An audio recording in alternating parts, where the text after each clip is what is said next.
General Musharraf को वापस लाना चाहिए। क्या करेंगे, अमेरिका को फिर वापस लाएंगे, अमेरिका को फिर वापस लाएंगे। नहीं, उसको सजा मिलनी चाहिए मुशर्रफ की। चाहिए। किस चीज़ की? गद्दारी की, क्या किया गद्दारी उसने? पूरे पाकिस्तान को तबाह करके चला गया है, इससे बड़ी क्या गद्दारी होगी। इधर दे बेटा, इधर दे, तुझे क्या पता है, गले में डालो।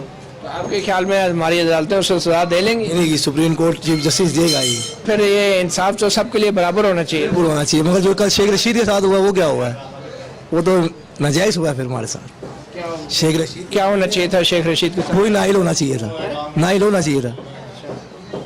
तो फिर ये बराबर इंसाफ का कोई मज़ा नहीं आ रहा आजकल, इंसाफ का मज़ा नहीं है।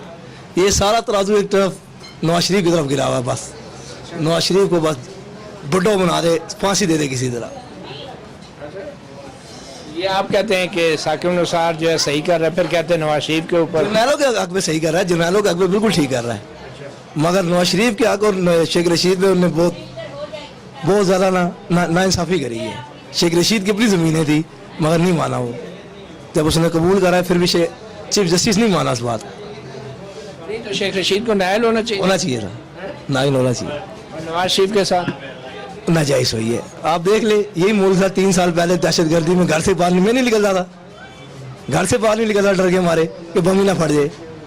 आज वजीर आजम तो था ना, पावर अथॉरिटी थी उसके पास। हम तो जनरल मुशर्रफ के इंटरव्यू के लिए निकले थे कि उसको वापस आना चाहिए, सजा मिलनी चाहिए या नहीं। और यार वो तो हो गया ना, वो माजी का केस है ना, वो तो आएगा वो तो बात की बात है। जो अभी चल रहे हैं इनकी बात करें।